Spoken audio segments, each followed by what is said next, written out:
ప్రపంచంలోనే అత్యంత సంపన్నమైన దేశమైన అమెరికా తమ దేశ అధ్యక్షుడిని ఎన్నుకొని క్రిస్మస్ సెలబ్రేషన్స్ బ్రహ్మాండంగా జరుపుకొని సంతోషంగా ఉండే సమయంలో ఈ కాలిఫోర్నియాలో భారీ అగ్ని ప్రమాదం సంభవించింది. ఇది బీభత్సాన్ని సృష్టిస్తా ఉంది. అగ్నికి వాయువు తోడైనట్లు ఆ ప్రాంతం అంతా కూడా మంటల్లో మండిపోతా ఉంది.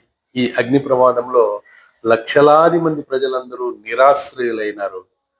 విమానాశ్రయాలు, పాఠశాలలు, కళాశాలలు, బ్యాంకులు ఒకటేమి అది లేదు, ఇది లేదు. ప్రతి ఒక్కటి కూడా ఈ అగ్ని ప్రమాదం బారిన పడిపోయినాయి. ప్రజలు తమ ఆస్తులను కోల్పోయి, ప్రాణాలు కోల్పోయి, వాళ్ళు పడేటటువంటి బాధలను వర్ణనాతీతము. ఈ భారీ అగ్ని ప్రమాదంలో అమెరికా ఎంత భారీ నష్టాన్ని జరిగిందో ఒకసారి మనం చూద్దాము.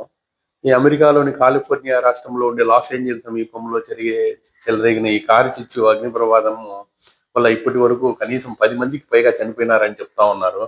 70,000 మంది ఇండ్లు వదిలి వెళ్లాల్సి వచ్చింది. అంతేకాదు వేలాది భవనాలు ఈ అగ్ని ప్రమాదంలో చిక్కుకున్నాయి. మొదట ఈ మంటలు పసిఫిక్ పాలిసాడ్స్, ఈటన్, హాట్స్ ఈ అడవుల్లో ప్రారంభమైంది. ఆ తర్వాత అది అన్ని నివాసం ఉండే ప్రాంతాలకంతా కూడా వ్యాపించడం మొదలుపెట్టింది.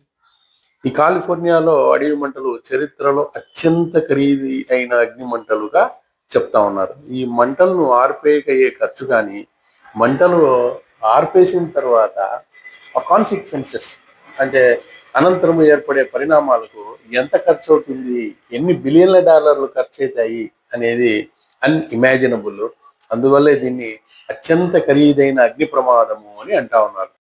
ఈ అగ్ని ప్రమాదం వల్ల లక్షలాది మంది ప్రజలు ప్రభావితమైనారు. సుమారు 1,00,000 మందికి పైగా ప్రజలు తమ ఇళ్లను వదిలి సురక్షితమైన ప్రాంతాలకు తరలి వెళ్ళినారు. ఇంకా మంటలు అదుపులోకి రాలేదు. ఇంకా రానున్న ప్రమాదం ఇంకా ఎక్కువగా ఉంటుంది అని అంటున్నారు. ప్రజలందరినీ కూడా ఇళ్లు ఖాళీ చేయమని ప్రభుత్వం ఆదేశించింది. ఇండ్లలో పాపం ప్రజల యొక్క గృహోపకరణాలన్నీ కూడా ఖాళీ బూడిదైనాయి. కనీసం బయటికి ఎత్తుకొని పోయి కాపాడుకుందామంటే కూడా వాళ్ళకి సమయం దొరకలేదు. అంత ప్రమాదంగా ఉన్నాయి ఆ పొగ, ఆ అగ్ని. ఈ అగ్ని ప్రమాదంలో కాలిఫోర్నియాలోని పసదేనా అనే నగరంలో యూదుల ప్రార్థనా స్థలం కూడా దగ్ధమైపోయింది. అంతేకాదు బ్యాంక్ ఆఫ్ అమెరికా కూడా దగ్ధమైంది అని వార్తలు వస్తూ ఉన్నాయి. హెలికాప్టర్ నుంచి నీటిని పంపింగ్ చేస్తూ ఉన్నారు మంటలు ఆర్పేందుకోసము. ఈ మీడియా నివేదికల ప్రకారము ఇప్పటి వరకు 16,000 ఎకరాలకు పైగా భూమి దీనివల్ల ప్రభావితమైందంట. దగ్గర దగ్గర $60 బిలియన్ విలువైన నష్టం వాటిల్లింది అని అంటా ఉన్నారు. కాలిఫోర్నియా అడవుల్లో ఇప్పటి వరకు దాదాపు 20 మంటలు చెలరేగినాయి. ఒక్క 2020 సంవత్సరంలోనే 5 ప్రమాదాలు సంభవించినాయంట. అయితే ఈ మంటలు ఆర్పేదానికి అక్కడ నీళ్లు లేవు, దేశాన్ని నడిపేదానికి డబ్బు లేదు అంటూ ప్రస్తుతం ఎన్నికైన అధ్యక్షుడు ట్రంప్ ఆ దేశ ప్రస్తుత అధ్యక్షుడైన బిడెన్ పై ఆగ్రహాన్ని వ్యక్తం చేస్తా ఉన్నారు. ఈ నిరంతరము వ్యాపిస్తూ ఉన్న ఈ మంటల వల్ల విమానాల రాకపోకలపైన కూడా ప్రభావం చూపుతున్నాయి. లాస్ ఏంజల్స్ అడవిలో మంటల సమీపంలో విమానాలను నిషేధించారు. మంటలు ఎక్కువగా ఉండడమే దీనికి కారణమని తెలుస్తా ఉంది. చాలా మంది హాలీవుడ్ స్టార్లు కూడా లాస్ ఏంజల్స్ కార్చిచ్చు కారణంగా తీవ్రంగా ప్రభావితం అవుతున్నారు. వీరిని అందరినీ సురక్షిత ప్రాంతాలకు తరలించినారు. అయితే తాము ఇల్లు ఖాళీ చేసిన ఈ అగ్ని ప్రమాదంలో లక్షలాది డాలర్ల విలువైన తమ ఇల్లు, తమ ఇంట్లో ఉండే వస్తువులు ఏమైపోతాయని ఆందోళన చెందుతున్నారు. ఈ కాలిఫోర్నియాలో సాలిసాడ్స్ లోని 3 పాఠశాలల్లో అగ్ని ప్రమాదాలు చోటు చేసుకున్నాయి. మరికొన్ని పాఠశాలలు దగ్ధమైపోయినాయి, మరికొన్ని తీవ్రంగా దెబ్బతిన్నాయి. వీటిని అన్ని సరిచేయాలంటే ఎన్ని లక్షల డాలర్లు ఖర్చు అవుతుందో ఇంకా ఎస్టిమేషన్ వేయడానికి కావడం లేదు. ప్రతి నిమిషానికి 5 ఫుట్బాల్ మైదానాలకు సమానమైన భూమి ఈ అగ్నికి ఆహుతైతా ఉందంట. అమెరికాలో అత్యంత జనసాంద్రత కలిగిన ప్రాంతం వచ్చేసి కౌంటీ. ఈ మీడియా నివేదికల ప్రకారము లాస్ ఏంజల్స్ లో ఉండే ఈ కౌంటీలో కనీసం 15 లక్షల మంది ఇళ్లలో ఉదయం వరకు విద్యుత్ సరఫరా నిలిచిపోయింది. బలమైన గాలుల కారణంగా అక్కడ కార్మికులు ఆ మంటలను అదుపు చేయలేకపోతున్నారు అని అక్కడ ఫైర్ ఆఫీసర్ కూడా చెప్తా ఉన్నారు. మన భారతదేశంలో కూడా గత సంవత్సరము ఉత్తరాఖండ్ అడవుల్లో బ్రహ్మాండమైన కారుచిచ్చు ఈ అల్మోరా అడవుల్లో 41 రోజుల పాటు చెలరేగినాయి. అప్పుడైతే ఈ అనేక హెక్టార్లైన పంటలన్నీ నాశనం అయిపోయినాయి. ఇప్పుడు ప్రశ్న ఏమిటి అంటే ఈ పచ్చని అడవుల్లో మంటలు ఎలా చెలరేగుతాయి అని దాని గురించి కొంచెం సేపు మనం డిస్కస్ చేద్దాం.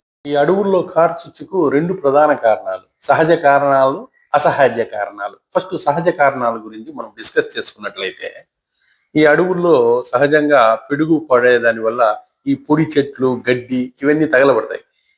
అదొక ప్రభావం ఉంటుంది. ఆ తర్వాత గాలి ప్రభావం, విండ్స్.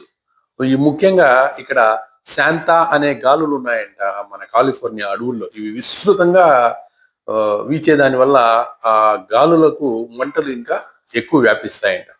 అంతేకాకుండా ఈ కాలిఫోర్నియాలో పొడి ఉష్ణోగ్రత మరియు తక్కువ ఆర్ద్రత ఉంటుందంట అక్కడ. కాబట్టి వాతావరణం. కాబట్టి ఈ కారు చిచ్చు అక్కడ ఎక్కువగా జరుగుతా ఉంది అని చెప్తా ఉన్నారు. ఇకపోతే అసహజ కారణాలు ఏమి అంటే మానవ తప్పిదాలు. ఇవి అక్కడ మనము ఈ క్యాంప్ ఫైర్లు చేసుకోవడము, తర్వాత ఈ బీబీక్యూలు చేసుకోవడము, ఇవన్నీ చేసుకున్న తర్వాత సరిగా మంటలను ఆర్పకుండా ఉంటారు వాళ్ళు. సో కారు చిచ్చుకు అవి కూడా కారణమవుతుంది. ఈ సిగరెట్లు తాగేసి పొడిగా ఉన్న ప్రదేశాల్లో పడేయడం వల్ల కూడా మంటలు చెలరేగుతాయి. అంతేకాకుండా కొన్ని పాత విద్యుత్ లైన్ల కింద పడిపోయి ఉంటాయి. ఈ ఆర్కింగ్ వల్ల ఏమైపోతాయి అంటే మంటలు ప్రారంభమవుతాయి. అంతేకాకుండా ఈ ఫైర్ వర్క్స్ మరియు పొడి గడ్డిలో పడితే దీనివల్ల కూడా మనకు మంటలు చెలరేగుతాయి. ఇంకోటి ఏమి అంటే ముఖ్యంగా మూడో కారణం కూడా పర్యావరణ మార్పులు. ఈ గ్లోబల్ వార్మింగ్ కారణంగా వాతావరణం పొడిగా మారుతా ఉంది. ఇది అడవులకు చాలా ప్రమాదాన్ని కలిగిస్తా ఉంది. ఈ ఋతు మార్పుల వల్ల కూడా అధిక ఉష్ణోగ్రతలు, పొడి పరిస్థితులు ఏర్పడతా ఉన్నాయి. సరే దీన్ని ఆపేందుకు అయ్యేలేదా? దీనికి ఏమైనా నివారణ చర్యలు ఉన్నాయా అంటే ఉన్నాయి. ఏమి? సమర్థవంతమైన అటవీ నిర్వహణ చేయాలి. పొడి చెట్లను తొలగించేయాలి.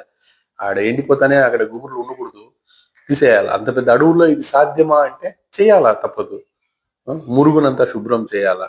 తర్వాత క్యాంప్ ఫైర్లు, బీబీక్యూలు ఇవన్నీ చేసినప్పుడు అక్కడ జాగ్రత్తలు తీసుకోవాలి. అవగాహన కార్యక్రమాలు పెట్టాలి ప్రజల్లో. ఈ మాదిరి అగ్ని ప్రమాదాలు జరుగుతూ ఉంది, మీరు అడవుల్లో ఏదో హ్యాపీగా పొల్యూషన్ ఉండదు, కొంచెం సంతోషం గడుపుదామని పోతా ఉన్నారు. వాటికి పోయిన తర్వాత ఈ బీబీక్యూలు, క్యాంప్ ఫైర్లు వేసి వచ్చేటప్పుడు దాన్ని ఆర్పేసిరండ్రా అని చెప్పి వాళ్ళకి మనం అవగాహన కార్యక్రమాలు చెప్పాలి. తర్వాత దీనికి సాంకేతిక పరిజ్ఞానాన్ని కూడా మనం ఉపయోగించాలి. ఈ డ్రోన్లను ఉపయోగించవచ్చు, అధునాతనమైన ఫైరింగ్ సిస్టాల్ని మనం ఉపయోగించవచ్చు. ఈ శాటిలైట్ ద్వారా కూడా మనం అడవిలో ఎక్కడెక్కడ మంటలు జరుగుతూ ఉంది ఏమి అనేసి మనం తెలుసుకొని డేటాను యూస్ చేసుకోవచ్చు.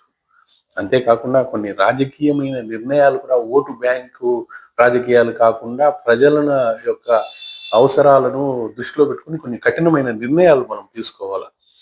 అగ్నిమాపక విభాగాలు బలోపేతం చేయాలి. అడవుల వద్ద ఇళ్ల నిర్మాణం ఎట్టి పరిస్థితుల్లోనూ ఉండకూడదు. అడవుల సమీపంలో నివసించే వ్యక్తులకు సురక్షితమైన మార్గాల్ని ఏర్పరచాల.